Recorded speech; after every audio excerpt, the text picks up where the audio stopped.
देखिए 13 का सी में ध्यान दीजिए, 13 का सी भी सेम टू सेम 13 का बी के जैसा ही है। ठीक है, कहता है जब प्रीमियम को पूंजीगत व्यय माना जाए, तो जब पूंजीगत व्यय माना जाता है तो ही ना बैलेंस शीट के एसेट्स में रखा जाता है। सरेंडर वैल्यू को जब पुस्तकों में रखा जाता है, क्यों रखा जाता है? इसीलिए क्योंकि उस पर जो प्रीमियम चुकाया जाता है उसको पूंजीगत व्यय माना जाता है, और पूंजीगत व्यय माना जाता है इसीलिए वो संपत्ति माना जाता है। ठीक है, और सरेंडर वैल्यू आपके पुस्तक में भी दिया हुआ है। तो जैसे पिछला सवाल हम लोग बनाए थे कि जो मर जाता है, किसी साझेदार के मरने पर जो हमारा ज्वाइंट लाइफ पॉलिसी है उसका हम क्लेम करेंगे पूरी राशि से, जितना हमारा बीमा है। और अगर पुस्तक में ज्वाइंट लाइफ पॉलिसी का सरेंडर वैल्यू दिया हुआ है तो उतना से हमारा पूंजी ऑलरेडी पहले बढ़ा होगा।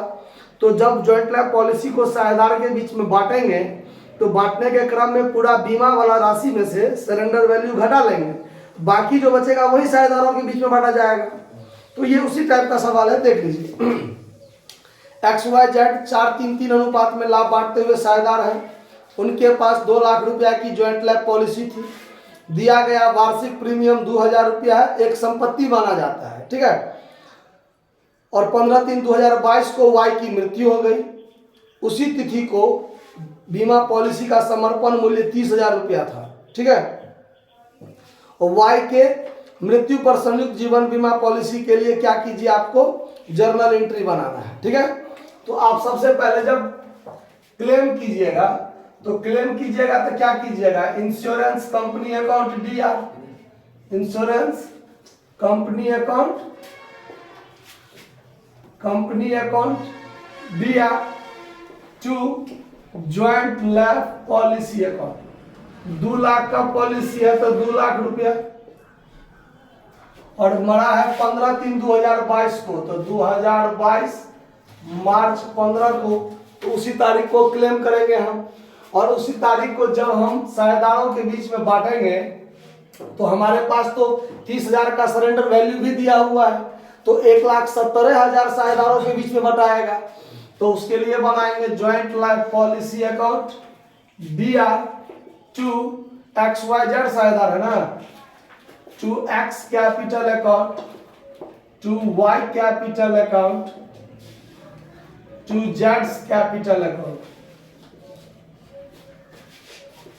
और हमारा जो 2 लाख का पॉलिसी है इसमें से 30,000 जो हमारा सरेंडर वैल्यू है उसको घटा दिए, बाकी बच कितना गया, 1,70,000। उसी को 4-3-3 अनुपात में बांटेंगे, ये है ना 4-3-3, तो 10 1 0 कट जाएगा, 17 चौक 68,000 ये हुआ, 17 51,000 51,000। ये साझेदारों के बीच में क्या हो जाएगा, बटा जाएगा, बात खत्म हो गया। अब इंश्योरेंस कंपनी से हमको 2 लाख रुपया का जो बीमा है वो 2 लाख रुपया हमको क्या होना चाहिए, मिल जाना चाहिए। उसका क्लेम किए तो रुपया हमको मिल जाएगा। तो ये एंट्री बना देंगे, cash account DR to insurance company account. ये रुपया हमको 2 लाख रुपया क्या होना चाहिए, मिल जाना चाहिए। बात खत्म। 20,000 क्या बोले, 2 लाख रुपया ना, 2 लाख। तो 2 लाख हम भी बोले हैं ना, हम 20 लाख भी ना बोले हैं, या 20,000, 2 लाख रुपया हमको मिल जाना चाहिए। बात खत्म। समझ में आया, कोई दिक्कत बात को समझने में? 2,000 क्या प्रीमियम है? 2,000 जो प्रीमियम है उस प्रीमियम चुकाने का हम लोग को एंट्री नहीं बनाना है। आया बात समझ में? कब से प्रीमियम चलता आ रहा है उसका कोई लिमिटेशन है नहीं है। तो वो जो प्रीमियम चुकाया जाता है उस प्रीमियम को पूंजीगत व्यय माना जाता है, मतलब संपत्ति माना जाता है। तो संपत्ति पर भी तो सब साझेदार का हक होता है, और संपत्ति माना जाता है, इसीलिए तो बैलेंस शीट के एसेट्स में ज्वाइंट लाइफ पॉलिसी के सरेंडर वैल्यू को दिखाया जाता है। आया बात समझ में? कि कोई दिक्कत? तो ये बात है, इसीलिए इस तरह का एंट्री बना है, नोट कर लीजिए।